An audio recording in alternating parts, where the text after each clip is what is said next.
السلام علیکم ورحمۃ اللہ وبرکاتہ۔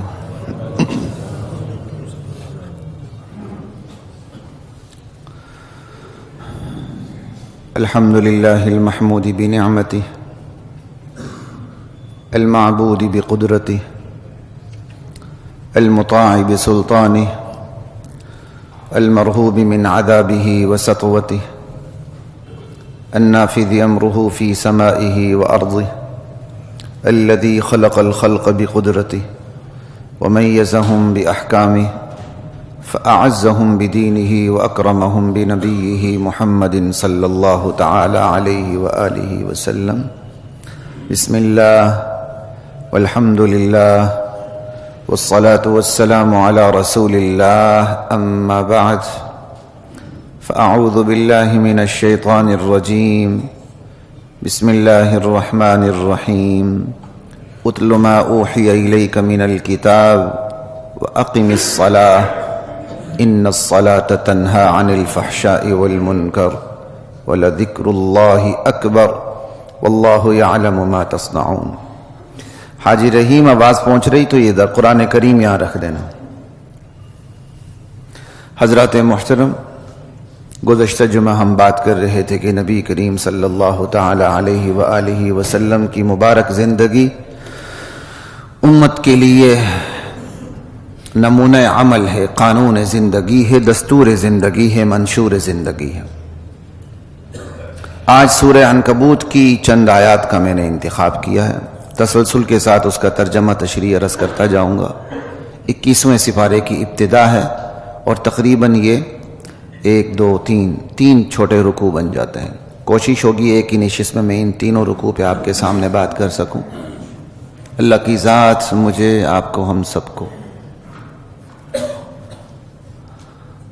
دین کی سمجھ کی توفیق عطا فرمائے اور عافیت والا معاملہ فرمائے.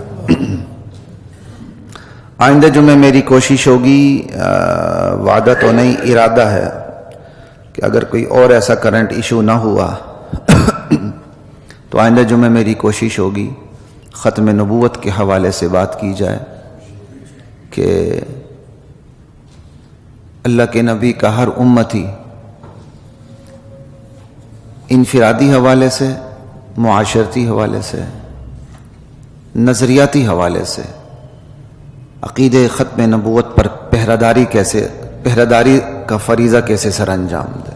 اس کے لیے قرآن کریم کی تعلیمات میرے اور آپ کے لیے کیا ہیں، انشاءاللہ اس پہ بات ہوگی. تو وقت پہ بھی آپ تشریف لائیے گا. آج سورہ عنکبوت کی ان آیات پہ بات کر لیتے ہیں. سورہ عنکبوت کی آیت کی ابتدا ہوتی ہے اتل ما اوحی الیک من الکتاب. میرے نبی، جو کتاب آپ کی طرف وحی کی جا رہی ہے اس کی تلاوت کریں. اس تلاوت میں دعوت تبلیغ بھی آ گئی، اس تلاوت میں تفہیم بھی آ گئی. عرب تھے، تلاوت کرنا تو تلاوت سے تو بات سمجھ میں آتی، جو سمجھ میں نہیں آئی وہ صحابہ پوچھ لیے کرتے تھے نبی کریم صلی اللہ علیہ وسلم سے. لیکن اس کے باوجود تلاوت کا لفظ ہے کہ تلاوت خود بھی ایک مقصودی عمل ہے کہ آپ اس کتاب کی تلاوت کریں. اور یہ 21ویں سپارے کی ابتدائی آیت ہے، اور اس سے پہلے جو سپارہ ہے 20واں، اس میں تسلسل کے ساتھ پیچھے صبر اور توکل کی تلقین کی گئی ہے کہ صبر کرو اور اللہ پہ بھروسے سے کام لو. بھائی صبر کیسے آئے، ثابت قدمی کا مظاہرہ بندہ کیسے کرے، اللہ پہ جو توکل ہے اس کا جذبہ کیسے بیدار رہے، یہ سیرت بنے تو کیسے بنے. کا اتل ما اوحی الیک من الکتاب واقم الصلاۃ، تلاوت کرو، نماز پڑھو. یہ سیرت خود ہی جنم لے گی. صبر بھی آئے گا اور توکل کے جذبات بھی جنم لیں گے. یہ سیرت بندے کی ایسی بن جائے گی. قرآن کریم کی زبان میں، یعنی تفسیر کی زبان میں، اسے کہتے ہیں امور مصلحہ، کہ جب اللہ تعالیٰ احکام بیان کرتے ہیں تو ان احکام پہ عمل آسان کیسے ہو، اس کے لیے اللہ ترکیب بھی بتاتے ہیں. اللہ شرعی احکام پر عمل کرنے کی، شرعی احکام پہ عمل کرنا آسان کیسے ہو، اس کی ترکیب جو اللہ بتاتے ہیں مفسرین انہیں امور مصلحہ سے تعبیر کرتے ہیں۔ نماز پڑھنا، قرآن پڑھنا۔ ہمارے ہاں ایک محاورہ بنا ہوا ہے نا، جب آپ نے اللہ سے بات کرنی ہو تو آپ نماز پڑھیں، جب اللہ کی سننی ہو تو آپ قرآن پڑھیں، ٹھیک ہے نا؟ تو کہنے کی بات کیا ہے، اس سے اللہ سے تعلق استوار ہوتا ہے۔ 5 وقت کی نماز ہر 2-3 گھنٹے بعد، آج تو دن چھوٹے ہیں، زور کی نماز پڑھے عصر ہو جاتی ہے، عصر کی نماز پڑھ لیں شام ہو جاتی ہے، 3 نمازیں تو متصل، بلکہ چوتھی بھی متصل ساتھ ہی آ رہی ہوتی ہے، صرف ایک نماز تاخیر سے ہوتی ہے۔ تو یہ کیا کیفیت پیدا کرتی ہے؟ آپ یہاں سے اٹھ کے چلے جاتے ہیں، 2 گھنٹے گزرتے نہیں، پھر آپ نماز کے لیے آتے ہیں، پھر نماز پڑھ کے جاتے ہیں تو گھنٹہ گزرتا نہیں، پھر آپ نماز کے لیے آتے ہیں، تو کیا مطلب ہے؟ زندگی کے ان جمیلوں کے اندر بار بار آپ اللہ کی عبادت کا رخ کرتے ہیں۔ اللہ سے جو تعلق تھوڑا سا ادھر ادھر ہوا ہوتا ہے اسے آپ دوبارہ استوار کرتے ہیں، اس کو ترقی دیتے ہیں۔ یہ 24 گھنٹے کی زندگی ہے، اس میں سب سے بڑا تعلق مع اللہ ہے، اللہ کے ساتھ تعلق ہے۔ اور اللہ کے ساتھ تعلق یہ شریعت پر عمل کرنے کا اصل راز ہے۔ جو اللہ سے سرگوشی کرنے لگتا ہے، اللہ سے راز و نیاز کی باتیں کرنے لگتا ہے، اس کے لیے دین کی احکام پہ عمل کرنا سب سے زیادہ آسان ہو جاتا ہے۔ جس قدر یہ کیفیت ترقی کرتی ہے، اسی مقدار سے بندے کے لیے دیگر احکام پہ عمل کرنا آسان ترین ہو جاتا ہے۔ اور یہ جو حکم ہے، نماز پڑھو، قرآن کی تلاوت کرو، بھائی اس حکم میں تو روس جیسے ملک پر بھی عمل ہو جاتا ہے چھپ چھپا کے۔ جہاں نماز پہ پابندی ہے، قرآن پہ پابندی ہے، وہاں لوگ گھروں کے دروازے بند کر کے چھپ کے نماز پڑھتے ہیں، تلاوت کرتے ہیں۔ اللہ بخشے شہید ضیاء الحق کو، وہ چائنا میں قرآن لے کے گیا تھا، اسی نے وہاں بڑی مسجد کھلوائی تھی، اور اسی کے دور میں چائنا کے مسلمانوں پر نرمی ہونے لگ گئی تھی، مساجد کھل گئی تھیں، لیکن دوبارہ دور چائنا کا واپس آ رہا۔ اب چائنا میں مسلمانوں پر سختیاں شروع ہیں، داڑیاں کاٹی جاتی ہیں، روزے زبردستی کھلائے جاتے ہیں، ٹریننگ سینٹر کھلے ہوئے ہیں، شاید ری ایجوکیشن کے نام سے یا کسی اور نام سے، اس میں برین واش کیا جاتا ہے۔ خیر ایک الگ کہانی ہے پوری، چونکہ ہماری پالیسیز کا سنگ بنیاد اسلام ہے ہی نہیں ہے، لہٰذا ہم وہاں کے مسلمانوں کے بارے میں بات کرنے کے لیے تیار نہیں، کیونکہ ہمارے مفادات پہ زد پڑتی ہے۔ دنیا کی کوئی ایسی مردہ قوم نہیں ہوگی جیسے ہم ہیں۔ دنیا کی گئی گزری قوم بھی کسی قوم کے ساتھ معاہدہ کرتی ہے، تو اگر اس دھرتی پہ اپنی قوم کے لوگ موجود ہوں تو ان کے بارے میں وہ تحفظات کا شکار ہوتی، باقاعدہ اپنی باتیں منواتی ہے کہ بھئی ہماری یہ کمیونٹی ہے، اس کو چھیڑا نہ جائے۔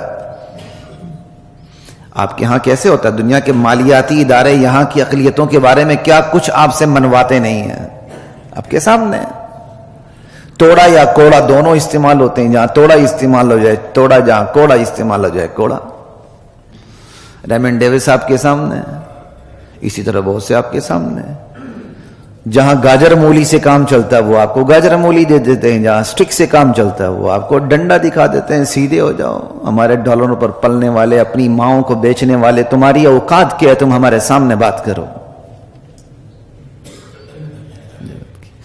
کہنے کی بات یہ ہے، مشکل سے مشکل ترین حالات میں بھی قرآن کریم آپ کو راہ دکھا دیتا ہے، عمل کیسے کرنا، چلنا کیسے۔ اور یہ راستہ بھی آپ کو کیسے دکھاتا ہے؟ صحابہ کے طرز عمل سے، نبی علیہ السلام کی زندگی کے طرز عمل سے۔ اور یہ کہنے کی ضرورت مجھے ان آیات کے تحت اس لیے بھی پیش آئی، ایک مشہور عالم دین ہیں جو بہت ہی اخلاص کے ساتھ من گڑت باتوں کو بھی بیان کرتے ہیں، ضعیف باتوں کو بھی بیان کرتے ہیں۔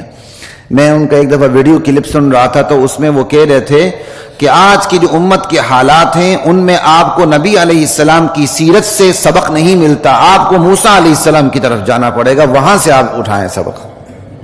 انا للہ و انا الیہ راجعون۔ نبی موسیٰ علیہ السلام کی سیرت بالفرض آج موجود نہ ہوتی۔ قرآن کریم میں جو سب سے زیادہ نبی کا ذکر آیا ہے ان میں موسیٰ علیہ السلام سر فہرست ہے، ٹھیک ہے نا؟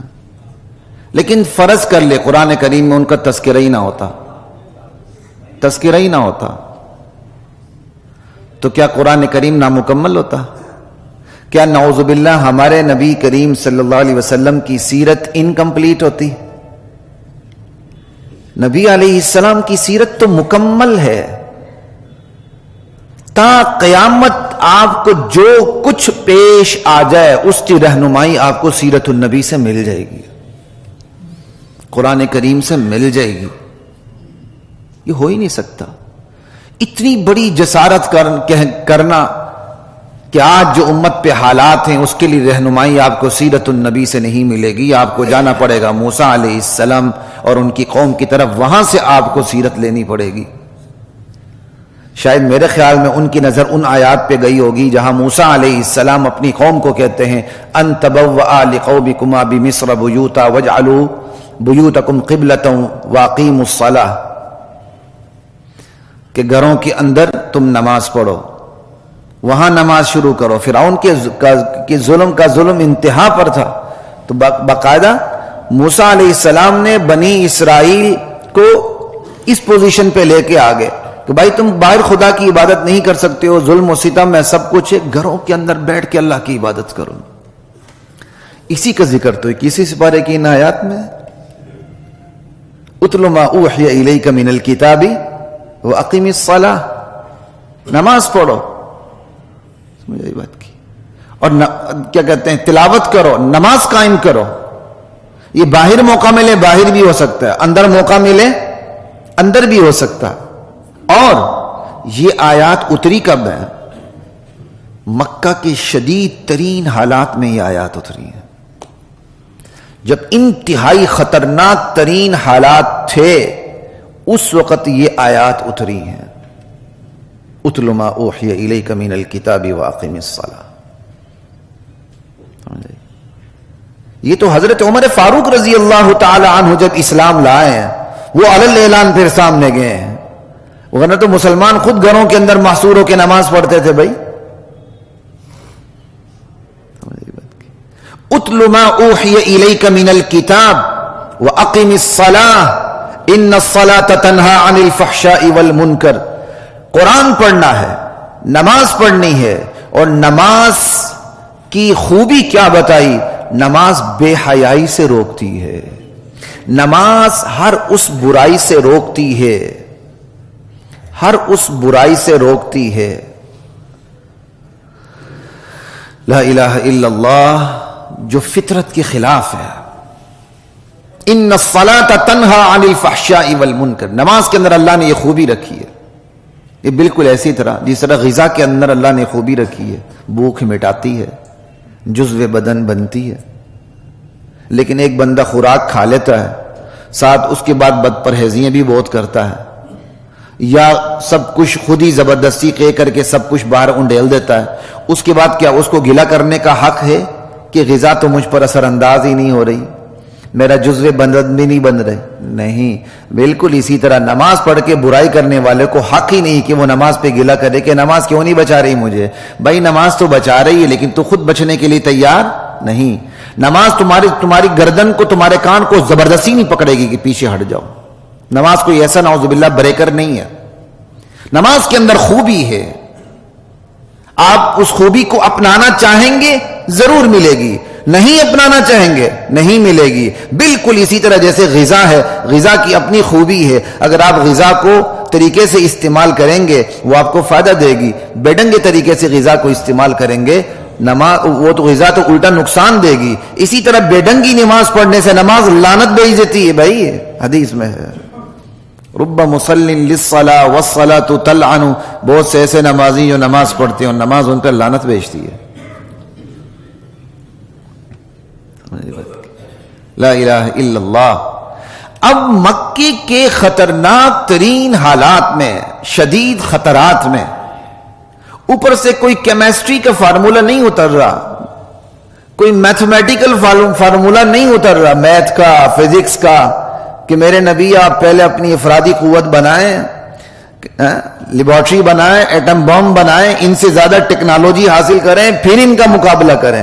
ٹیکنالوجی کا انکار نہیں ہے یہاں، بات جو ہو رہی اصل چیز کیا ہے؟ اصل چیز کردار کی طاقت ہے۔ کردار کی طاقت کے ہوتے ہوئے پھر اسباب کے دنیا میں اللہ نے کہہ دیا وَأَعِدُّوا لَهُم مَّا اسْتَطَعْتُم مِّن قُوَّةٍ، دشمن کے مقابلے میں اپنی تیاری رکھو۔ لیکن دشمن کے مقابلے میں جو عددی تیاری ہے، مادی تیاری ہے، اس سے بھی بہت پہلے کہیں کہا گیا اپنے کردار کو ٹھیک رکھو۔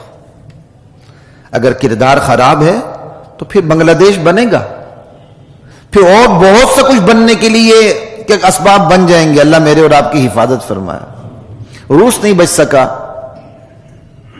تو چھوٹا سا پاکستان کیسے بچ سکتا ہے؟ امریکہ تباہ ہو رہا ہے تو ہم تباہی سے کیسے بچ سکتے ہیں؟ ہماری بڑی بڑی سلطنتیں زوال کا شکار ہو گئی، خلافت عثمانیہ، خلافت بنو امیہ، سب کچھ، ہم کیسے بچ سکتے ہیں؟ صرف کردار بچاتا ہے، کردار۔ تو مکے کے اندر جو پوری تیاری تھی، نبی علیہ السلام نے جو اپنی امت کو تیاری کے مراحل سے گزارا، وہ کردار کی تیاری تھی۔ اور یہ کردار کیسے تیار ہوگا؟ جب ایمان ہوگا، عقیدہ ہوگا، اعمال ٹھیک ہوں گے۔ والعصر ان الانسان لفی خسر الا الذین آمنوا وعملوا الصالحات، زمانے کی قسم انسان خسارے میں ہے۔ خسارے سے بچنے والے ایمان والے ہیں، اعمال والے ہیں۔ اب ایمان والوں کو حکم ہے اتل ما اوحی الیک من الکتاب واقم الصلاۃ، ایمان لا چکے ہو، اعمال کو بھی اسی بلندی پہ لے جاؤ، قرآن کی تلاوت کرو، اللہ سے اپنے تعلق کو جوڑو، اقیم الصلاۃ، نماز پڑھو۔ نماز بے حیائی سے، برے کاموں سے بچائے گی۔ جب کردار اس سطح پہ آ جائے گا پھر باقی چیزیں بھی تیار ہوتی چلی جائیں گی، اور پھر فرد کے لیے ایک معاشرہ تشکیل پائے گا، ریاست بھی، سیاست بھی، پھر قیادت بھی جنم لے گی، پھر سب کچھ ہوگا۔ تو اتل ما اوحی الیک من الکتاب واقم الصلاۃ، آج بھی یہی حکم ہے۔ بہت سے لوگ حالات سے مایوس ہو جاتے ہیں، نہیں، مایوس نہیں ہونا۔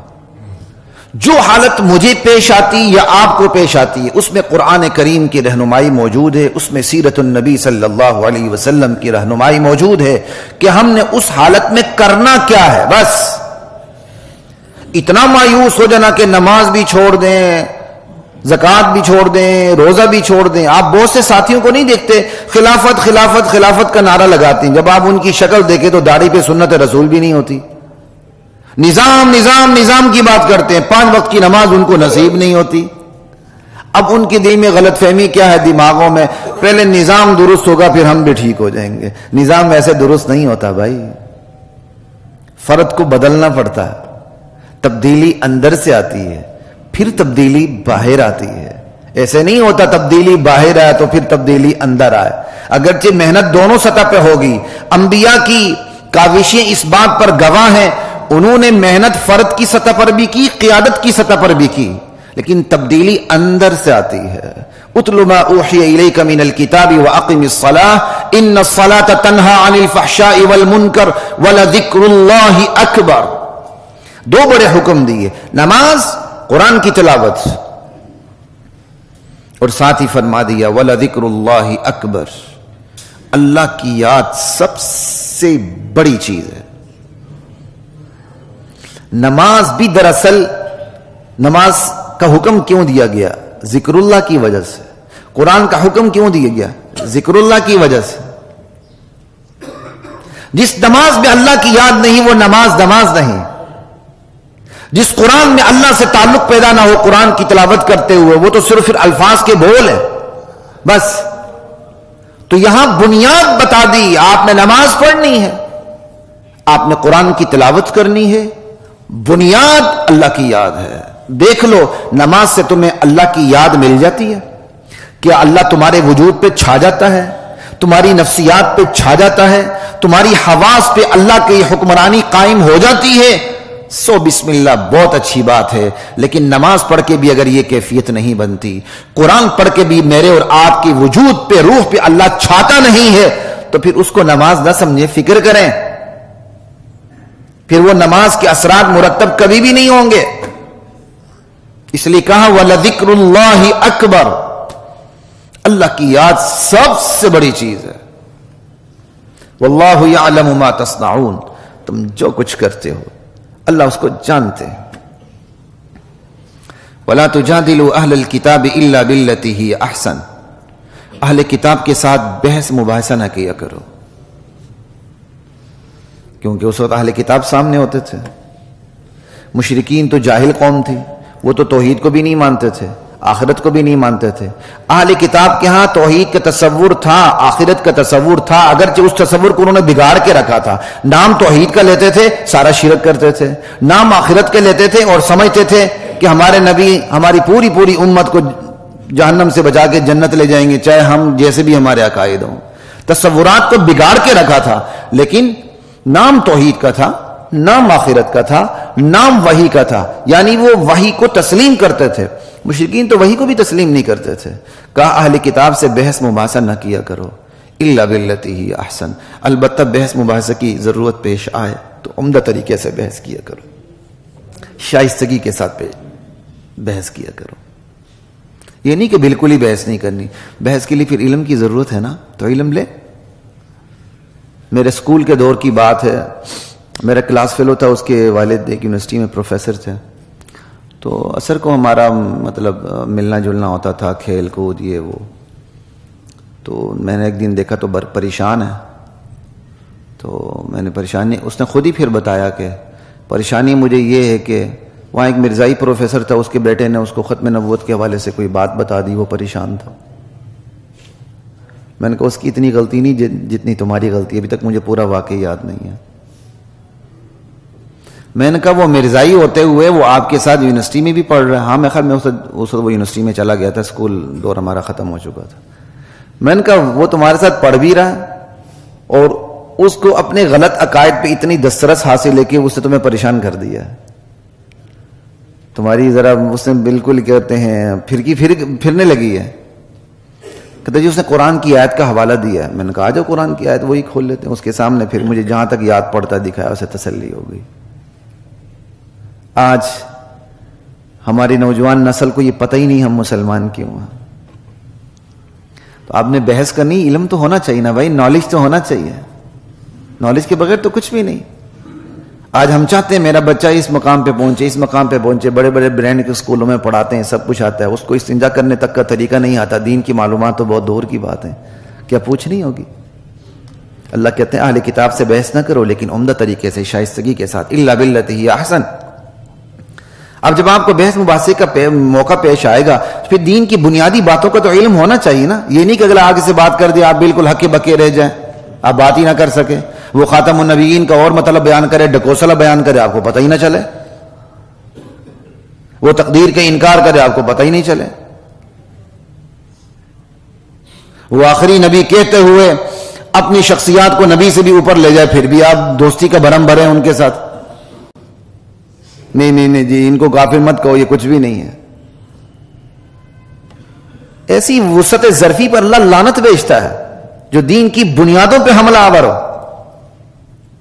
تو اس لیے بیسک نالج گین کیا کریں، بنیادی جو کفر و اسلام کے درمیان حد فاصل ہے وہ بنیاد تو ہر ایک کے لیے ضروری ہے، وگرنہ ایمان کے بچاؤ کے راستے نہیں آج کل۔ لا الہ الا اللہ الا الذین ظلموا منہم، کہ اہل کتاب کے ساتھ بحث کا موقع آئے، افہام و تفہیم سے بات کرو، مناظراتی انداز اختیار نہ کرو، خیر خواہانہ جذبہ رکھو، پہلوان نہ بنو، طبیب بنو۔ طبیب مریض کا خیال کرتا ہے کہ میری دوا سے اس کو نقصان بھی نہ پہنچے، اس کو فائدہ پہنچے۔ بالکل ایک داعی کو طبیب کا کردار ادا کرنا چاہیے کہ میں جس کے ساتھ بحث کر رہا ہوں میری وجہ سے یہ دین سے دور نہ ہو جائے، میری وجہ سے یہ دین سے دور نہ ہو جائے، میرے کردار سے، میرے بحث کے طریقے سے یہ دین سے دور نہ ہو جائے۔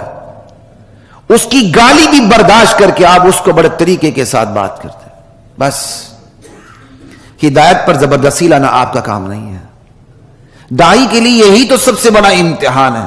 ہم بھی کئی دفعہ متزلزل ہو جاتے ہیں، داعی کا تو یہی سب سے بڑا امتحان ہے۔ داعی کے لیے خیرخواہی کا جذبہ اپنے جانی دشمن کے لیے بھی رکھنا ہوتا ہے، وگرنہ دعوت اثر انداز نہیں ہوتی، بھلے وہ ماں بہن کی گالیاں دے، لیکن آپ اس کے لیے خیرخانہ ہمدردی کا جذبہ رکھیں. لیکن ہمدردی اور محبت میں زمین آسمان کا فرق ہے، یاد رکھیے. ہمدردی اور چیز ہوتی ہے. الا الذین ظلموا منہم، البتہ جو ان میں سے ظالم ہے اہل کتاب میں سے، تو پھر جیسا ان کا رویہ ہوگا، ان کی نوعیت ہوگی، ویسے ہی پھر سلوک کی اجازت تو مل جاتی ہے. کیونکہ ہر وقت ہر حالت میں ہر آدمی کے ساتھ ایک جیسا سلوک، یہ تو فطرت کے خلاف ہے. اسلام آپ کو شائستگی سکھاتا ہے، مسکینی اور فقیری نہیں سکھاتا. اگر آپ کو 2 تھپڑ مارے اگر آپ دوسری گال بھی آگے کر دیں، نہیں جی ایسا نہیں ہے. اسلام آپ کو شائستگی ضرور دکھاتا ہے، لیکن کوئی بدتمیزی پر اتر آئے تو پھر اس کے مطابق اپنے الگ اصول ہیں. اس لیے الا الذین ظلموا منہم سے بات الگ کر دی. عمدہ طریقے سے پیش آؤ، مگر جو ان میں سے ظالم ہیں پھر جیسی نوعیت ہوگی ویسے اس کے ساتھ سلوک ہوگا. وَقُولُوا آمَنَّا بِالَّذِي أُنزِلَ إِلَيْنَا وَأُنزِلَ إِلَيْكُمْ وَإِلَٰهُنَا وَإِلَٰهُكُمْ وَاحِدٌ وَنَحْنُ لَهُ مُسْلِمُونَ. اب بہت سے نوجوان طبقہ نیٹ پہ بیٹھا ہوتا ہے، کسی امریکن کو شادی کر کے لانے کا اس کا پروگرام بھی ہوتا ہے. تو اس لیے ان اصول کو تھوڑا سا آپ سمجھ بھی لیا کریں. صرف کسی مطلب اتنے کسی کے پیچھے لٹو نہ ہو جائے کہ نہ آپ کو عزت کا خیال رہے، نہ کچھ رہے، کچھ بھی نہ رہے. سمجھ آئی بات کی؟ صرف ڈالر پیسے نچھاور ہو جائیں کہ سب کچھ آپ بھول جائیں. ہاں داعیانہ جذبہ ضرور رکھیں. تو اہل کتاب کے ساتھ دعوت، اہل کتاب کو دعوت کیسے دینی ہے؟ کبھی ان سے آغاز ایسے کرو، ارے بھائی تم بھی وحی کے قائل ہو، ہم بھی وحی کے قائل ہیں. تو جو تمہارے نبی پر وحی اتری ہم اسے بھی تسلیم کرتے ہیں، ہم تو تمہارے نبیوں کو بھی مانتے ہیں. اور پھر تم بھی توحید کے قائل ہو، ہم بھی توحید کے قائل ہیں. وہ قائل نہیں ہے توحید کے، توحید کا نام تو لیتے ہیں نا، وحی کا نام تو لیتے ہیں نا. تو کو بس ٹھیک ہے، آ جاؤ توحید کسے کہتے ہیں دیکھ لیتے ہیں. آ جاؤ بھائی وحی کسے کہتے ہیں دیکھ لیتے ہیں. اگر قرآن کوئی جعلی وحی ہے نعوذ باللہ تو جعلی اس کو ثابت کر دو. تمہاری انجیل آج تک محفوظ نہیں، تمہاری تورات محفوظ نہیں، قرآن کی تو زیر زبر شد مد میں کوئی فرق نہیں. ایک پروفیسر نے مجھے بتایا کہ انگلینڈ میں جب وہ پی ایچ ڈی کر رہے تھے تو کیا کہتے ہیں، ایک پادری تبلیغ کرنے آئے. وہ پہلے ٹائم لیتے ہیں پھر آ کے اپنی تبلیغ کرتے ہیں. کہتے جی میں نے ان سے پوچھا آپ کس کتاب کی روشنی میں مجھ سے بات کریں گے؟ تو کہنے لگے کہ میں آپ سے انجیل کی روشنی میں بات کروں گا. تو اس پروفیسر جو فوت ہو چکے ہیں اللہ انہیں بخشے، مجھے کہنے لگے کہ میں نے اس پادری کو کہا ضرور آپ تشریف لائیے کل، لیکن انجیل کا ایسا نسخہ اٹھا کے لائیے جس میں کوئی اختلاف نہ ہو، کیونکہ میں نے آپ سے بات کرنی قرآن کی روشنی میں، اور قرآن کا دنیا میں ایک ہی نسخہ ہے، کوئی اختلاف نہیں ہے. آپ وہ انجیل اٹھا کے لائیے جو تمام عیسائیوں کے نزدیک متفق علیہ ہو. کہتے ہیں وہ پادری صاحب مڑ کے نہیں آئے. تو آپ اہل کتاب سے بات کرتے ہیں، سمجھ آئی، چاہے آپ کی نیت جتنی بھی خراب ہے، خراب نیت نہ رکھو بھائی، بندہ خود خراب ہو جاتا ہے. بچے حوالے کر کے پاکستان بڑھاپے میں واپس آتا ہے، یاد رکھیں. وہاں کی شادیاں کرنے والے وہیں کے ہو کے رہ جاتے ہیں، پھر یہاں کے نہیں رہتے، کچھ بھی نہیں بچتا ان کے پاس. یہ اکثریت ہے، الا ماشاءاللہ ایکسیپشنل کیس تو ہر جگہ موجود ہوتے ہیں، میں اس کی بات نہیں کرتا، لیکن اپنی نسلوں کو گم نہ کریں. بہرحال اتنے لٹو نہ ہو جائیں کہ بوڑھی اماں کو اٹھا کے لے آئیں. ٹھیک ہے بوڑھی اماں کو مسلمان کر دیا ہے، کافی ہے، لیکن وہ کوئی جاسوس نہ ہو، باقی خیر ہے. الا الذین ظلموا منهم وقولوا آمنا بالذی انزل الینا وانزل الیکم والہنا والہکم واحد ونحن له مسلمون. ہم سب اللہ کے تابعدار ہیں. تو اہل کتاب کے ساتھ بحث کرنے کا طریقہ یہ ہے. اگر کوئی آپ نے آپ کو کرسچن کہتا ہے، یہودی کہتا ہے، تو آپ بات کا آغاز ہی یہاں کریں. بہت اچھی بات ہے، مبارک ہو، آپ بھی آسمانی وحی پر ایمان رکھتے ہیں، ہم بھی رکھتے ہیں. آپ بھی اللہ کی توحید کی بات کرتے ہیں، ہم بھی توحید کی بات کرتے ہیں. آ جاؤ دیکھتے ہیں توحید کیا ہے، وحی کسے کہتے ہیں. آغاز پھر یہاں سے کرو. آج بھی ایسا ہی ہے، عام مسلمان بیچارہ گمراہ ہوتا ہے، بے راہ بے عمل مسلمان ہوتے ہیں. آپ ان سے لا کر اسی طرح بات کریں. ارے بھائی اللہ کے رسول کو رسول مانتے ہو، اللہ کے رسول کو آخری رسول مانتے ہو، اللہ کی توحید کو مانتے ہو، اللہ کی کتاب کو مانتے ہو. انکار تو نہیں کرے گا کہ بھائی میں بھی مانتا ہوں، آپ بھی مانتے ہو. آ جاؤ پھر اس کے تقاضے کیا ہیں، اس پر عمل کرتے ہیں. یہاں سے بات کا آغاز کریں. لا الہ الا اللہ. وَكَذَلِكَ أَنزَلْنَا إِلَيْكَ الْكِتَابَ. میرے نبی یہ ہمارا کمال ہے، جس طرح ہم نے پہلے نبیوں پر کتابیں اتاری، آپ پر بھی قرآن اتارا. فَالَّذِينَ آتَيْنَاهُمُ الْكِتَابَ يُؤْمِنُونَ بِهِ.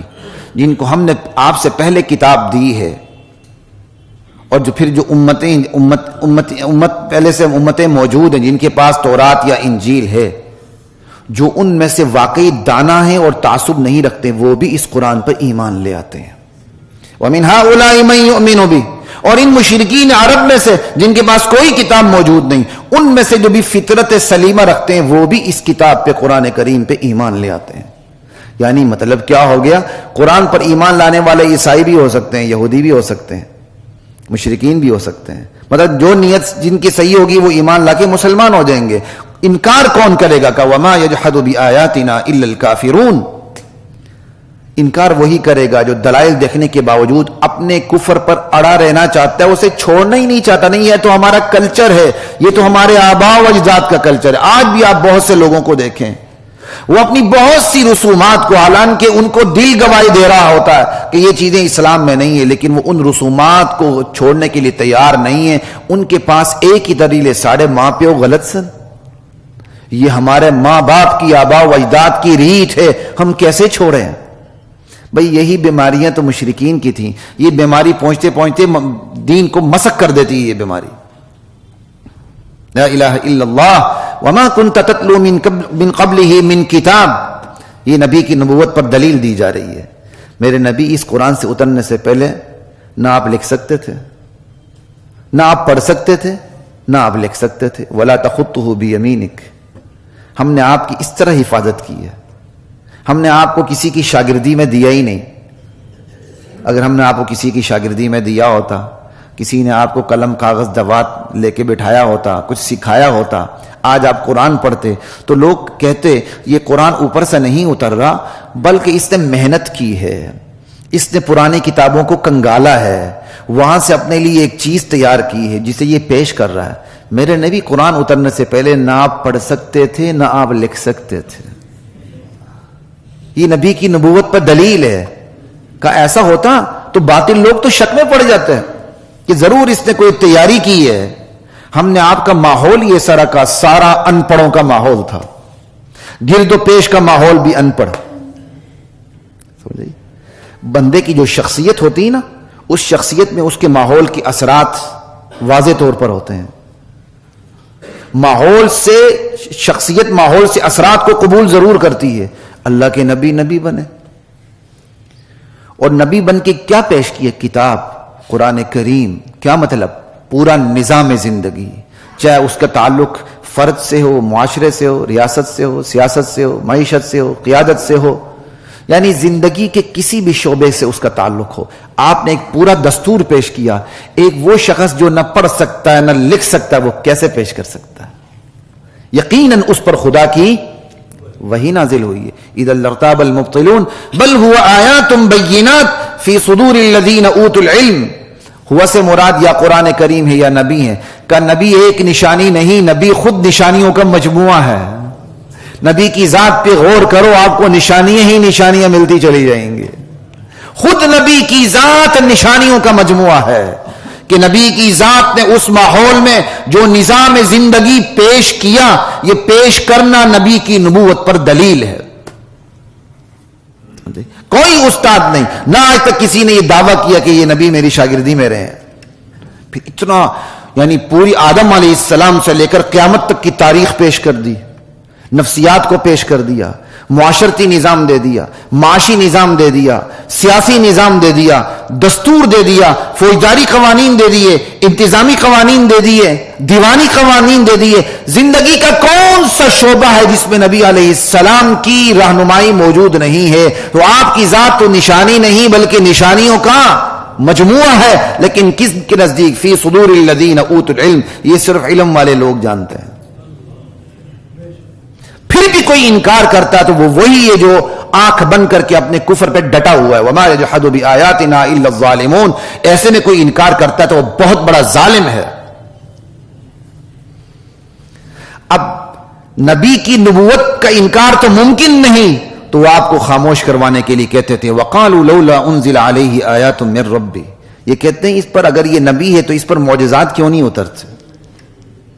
معجزات تو بھائی خدا کا کام ہے، نبی کا کام ہی نہیں ہے. بات یاد رکھیں، معجزات کس کا کام ہے؟ اللہ کا. نبی کا تو کام ہی نہیں ہے. معجزات تو اللہ کبھی کبھار نبی کے ہاتھ پہ ظاہر کر دیتا ہے. نبی کا کام دلائل کے زور پہ، وحی کے زور پہ حقانیت کو پیش کرنا، یہ نبی کا کام ہے. نبی کا کام معجزات کیا کہتے ہیں سامنے لانا نہیں ہے. معجزات لانے والی ذات اللہ کی ہے.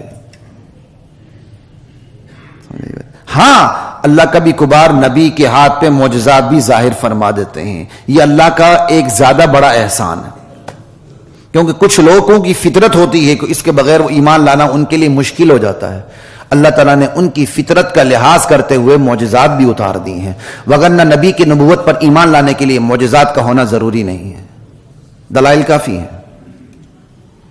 قل انما الآیات عند اللہ، میرے نبی آپ صاف کہہ دیں معجزات تو صرف اللہ کے پاس ہیں. کتنی صاف آیت ہے.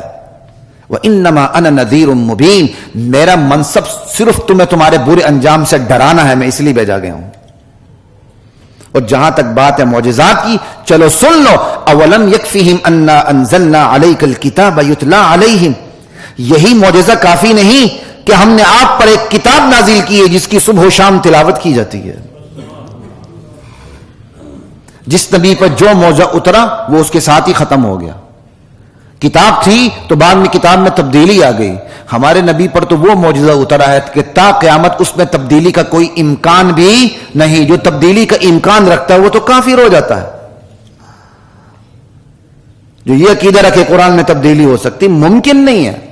کیا ان کے لیے یہی معجزہ کافی نہیں کہ ہم نے آپ پہ جو نہ آپ پڑھ سکتے ہیں نہ لکھ سکتے ہیں اس پر ایسی کتاب اتاری جس کی صبح و شام تلاوت کی جاتی ہے؟ کیا یہی معجزہ کافی نہیں؟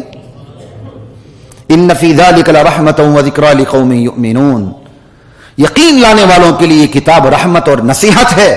قل کفی باللہ بینی وبینکم شہیدا، میرے نبی آپ پہ اعلان کر دیں میری نبوت پر دلیل تمہارے اور ہمارے درمیان صرف اللہ کی ذات کافی ہے دلیل کے لیے. یعلم ما فی السماوات والارض، وہی ذات ہے جو آسمان و زمین میں جو کچھ ہے وہ جانتی ہے. والذین آمنوا بالباطل وکفروا باللہ اولئک هم الخاسرون، جو لوگ باطل پر ایمان لاتے ہیں، اللہ کی توحید کا انکار کرتے ہیں، وہ خسارہ پانے والے ہیں. ویستعجلونک بالعذاب، یہ لوگ آپ سے عذاب مانگتے ہیں.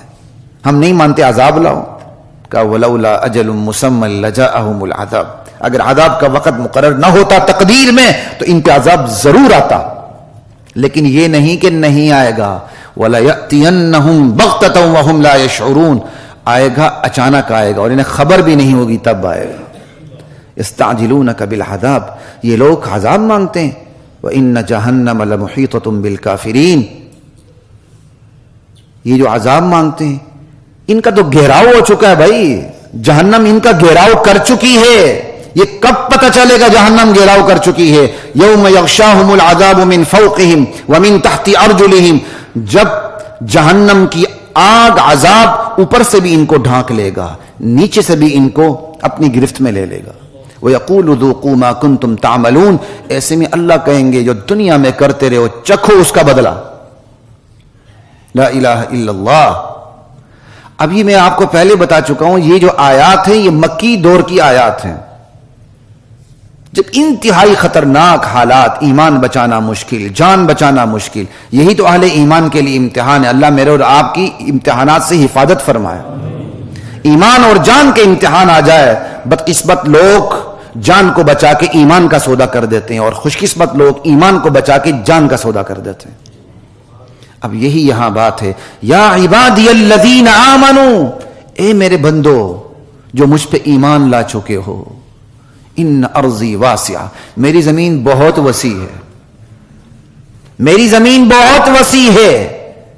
ایمان لا کر ایک جگہ رہنا مشکل ہو تو ہجرت کر جاؤ، چھوڑ دو اس دھرتی کو، چھوڑ دو اس مملکت کو، چھوڑ دو اس ماحول کو، اس علاقے کو، اس محلے کو، اس شہر کو. اگر ایمان لا کر ایک جگہ اپنے ایمان کو بچانا مشکل ہو تو پھر اپنے وطن کی، قوم کی، خاندان کی، قبیلے کی، زبان کی، جغرافیے کی پرواہ نہیں کرنی، ہجرت کر جاؤ. فَإِيَّايَ فَاعْبُدُونَ، بس صرف میری عبادت کرو. تمہارے نزدیک یہی تمہارے زندگی کا مقصد ہونا چاہیے. بتائیں یہاں وطنیت کے بت پر ضرب لگتی ہے کہ نہیں لگتی؟ جو لوگ قوم پرستی میں مبتلا ہیں، وطن پرستی میں مبتلا ہیں، وطن کی محبت الگ چیز ہے، اس کا انکار ہی نہیں، ہم خود پاکستان کا جھنڈا اٹھاتے ہیں، لیکن ہم وطن پرست نہیں ہیں۔ ہم وطن کو اسلام کے لیے سمجھتے ہیں، اسلام کو وطن کے لیے نہیں سمجھتے۔ ہمارا وطن اسلام کے لیے، اسلام وطن کے لیے نہیں ہے۔ کل تک یہ جغرافیہ نہیں تھا، آج ہے، کل تک اللہ اس کی حفاظت فرمائے، گارنٹی نہیں ہے، گارنٹی اسلام کی ہے۔ یہاں صاف قرآن کی آیت ہے، ایک جگہ رہتے ہوئے ایمان پر عمل، ایمان بچانا مشکل ہو جائے تو ہجرت کر جاؤ۔ تو مقصود وطن ہوتا تو کبھی بھی ہجرت نہ ہوتی۔ مقصود اللہ کی ذات کے ساتھ تعلق ہے، وہ جہاں آسان ہے وہیں رہو۔ اگر ایمان بچانا مشکل ہو جائے تو پھر اس جگہ چھوڑ دو، جان دینی پڑی جان دے دو۔ کیوں؟ آج نہیں تو کل تو جان جائے گی۔ کہ کل نفس ذائقۃ الموت، ہر نفس نے موت کو چکھنا ہے۔ بعض لوگ اس کا ترجمہ کر دیتے ہیں موت کا مزہ چکھنا ہے، آپ عموماً دیکھتے ہوں گے، ٹھیک ہے محاورے میں ٹھیک ہو جاتا ہے، لیکن قرآن کا لفظی ترجمہ دیکھیں تو ہر نفس نے موت کو چکھنا ہے۔ کل نفس ذائقۃ الموت، لا الہ الا اللہ، ثم الینا ترجعون۔ ہر نفس نے موت کو چکھنا ہے، پھر تم نے میری طرف آنا ہے۔ اب تم نے خود ہی فیصلہ کر لو، ایمان اور جان میں سے ایک کو بچانے کا موقع آ جائے تو تم نے کس کو بچانا ہے؟ ایمان کو بچا کے جان دے دی، پھر بھی میری طرف آنا ہے۔ جان کو بچا کے ایمان کا سودا کر دیا، پلٹ کے پھر بھی میری طرف آنا ہے۔ دونوں صورتوں میں فیصلہ میرا مختلف ہوگا۔ والذین آمنوا وعملوا الصالحات، جو ایمان بچاتے رہے، اعمال پہ اتر آئے، لنبوئنہم من الجنۃ غرفا تجری من تحتها الانہار خالدین فیہا نعم اجر العاملین، ہم انہیں بلند و بالا محلات میں، عمارات میں، بالا خانوں میں بٹھائیں گے، کوئی کمی نہیں کریں گے ان کے لیے، ہمیشہ اس کے اندر رہیں گے۔ نعم اجر العاملین، کیا خوب عمدہ اجر ہے عمل کرنے والوں کے لیے۔ عمل کرنے والے کون ہیں؟ الذین صبروا، جو صبر کرتے ہیں۔ وعلی ربہم یتوکلون، بھروسہ صرف اللہ پہ کرتے ہیں۔ یہ تو ہو گئی جان کی نا۔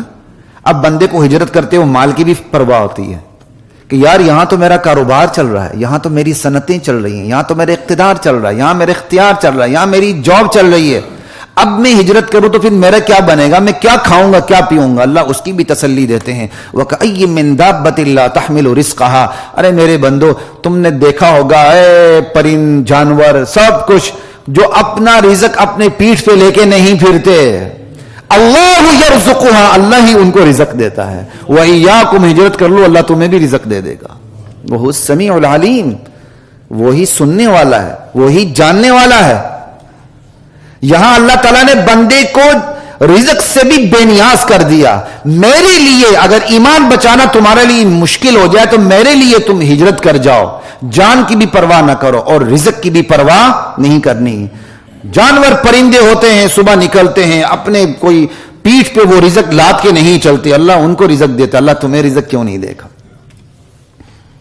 وَلَئِن سَأَلْتَهُم مَّنْ خَلَقَ السَّمَاوَاتِ وَالْأَرْضَ وَسَخَّرَ الشَّمْسَ وَالْقَمَرَ لَيَقُولُنَّ اللَّهُ، ان سے آپ پوچھ لیں آسمان و زمین کی تخلیق کس نے کی ہے، شمس و قمر کو تمہارے لیے تابع کس نے بنا دیا ہے کہ وہ تمہارے فائدے میں ہی چلتے ہیں، یہ ضرور کہیں گے یہ سارے کام اللہ کے ہیں۔ فَأَنَّىٰ يُؤْفَكُونَ، پھر راہ حق سے کہاں بہکائے چلے جا رہے ہو؟ کیوں بہک رہے ہو راہ حق سے؟ تمہیں کون بہکا رہا ہے راہ حق سے؟ جب یہ سارے کام اللہ کے ہیں تو پھر اللہ کی ذات میں صفات میں کسی اور کو شریک کیوں ٹھہراتے ہو؟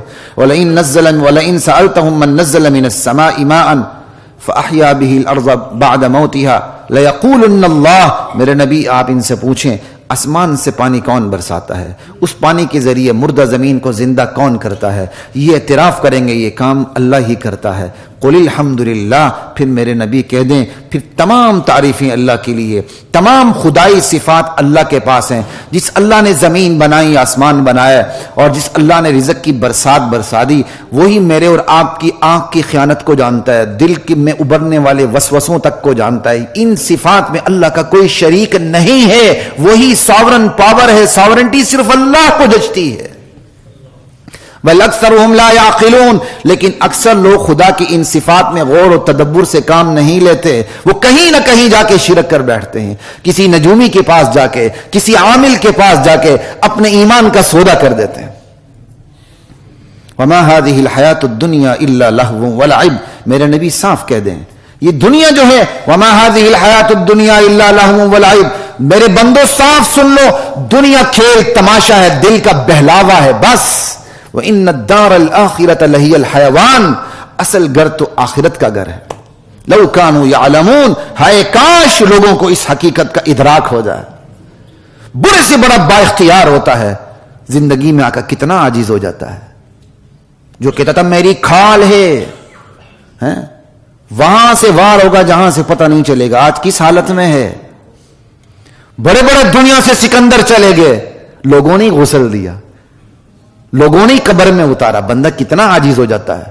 بڑے بڑے جبار، بڑے بڑے نمرود دنیا کے قبرستان ان سے بھرے پڑے ہیں، جو سمجھتے تھے جب تک ہم حرکت نہ کریں دنیا حرکت نہیں کر سکتی، آج وہ مٹی میں ملے ہوئے ہیں۔